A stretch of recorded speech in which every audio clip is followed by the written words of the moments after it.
না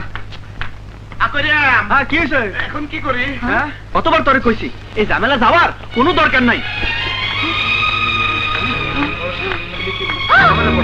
কেডা?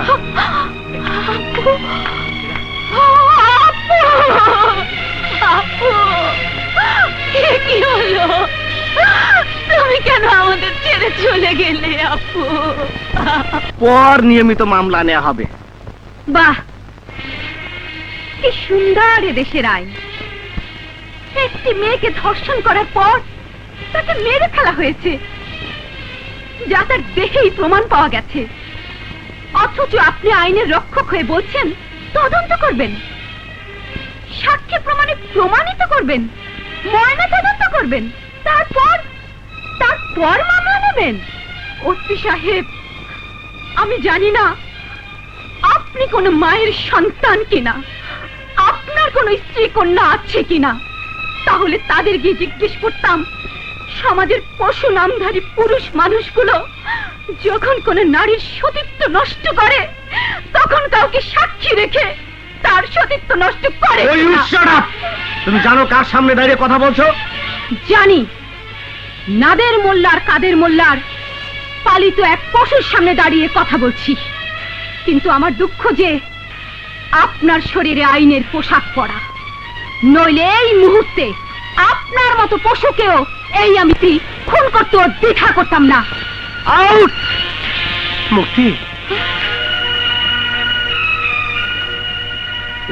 মুক্তি, তুমি এখানে?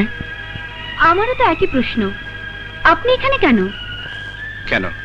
আমি তোমার মাকে বলেছিলাম না আমার একটা চাকরি হওয়ার কথা আছে? হ্যাঁ বলেছিলেন, কিন্তু চাকরির সঙ্গে থানা হাজতে কি সম্পর্ক? নাদের মোল্লা আর কাদের মোল্লা আমাদের এলাকার দুজন রাজনৈতিক নেতা। বাবার বিশ্বাস তারা আমাকে শহরে এনে চাকরি দেবে। বাবার আদেশ অনুযায়ী বেকারত্বের অভিশাপ থেকে বাঁচার জন্য আমি শহরে আসি। বুঝতে পেরেছি। আর চাকরির পরিবর্তে কোনো না কোনো মিথ্যা মামলার আসামি হয়ে থানা হাজতে এসেছেন। হ্যাঁ, ঠিকই বলেছ। তবে তুমি কি করে জানলে? আমিও একই পরিস্থিতির শিকার।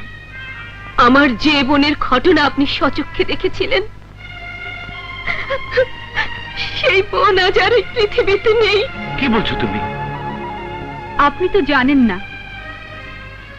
যে লোকের সঙ্গে আমার বোনের বিয়ে হয়েছিল সে নাদের মোল্লা আর কাদের মোল্লার লোক।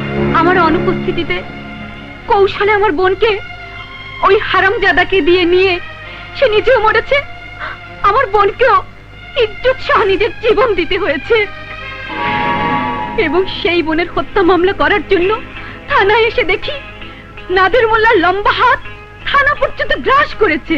কেন? ওসি কি মামলা নিতে চায় না? কি করে নেবে? নাদের মোল্লা হচ্ছে স্বরাষ্ট্রমন্ত্রীর লোক। হয়তো ওরা স্বরাষ্ট্রমন্ত্রীর নাম ভাঙিয়ে এসব অপকর্ম করছে। তুমি এই মুহূর্তে স্বরাষ্ট্রমন্ত্রীর বাড়িতে চলে যাও, ওনার সঙ্গে আমার খুব ভালো সম্পর্ক। তুমি কাগজ কলম নিয়ে এসো, আমি চিঠি লিখে দিচ্ছি।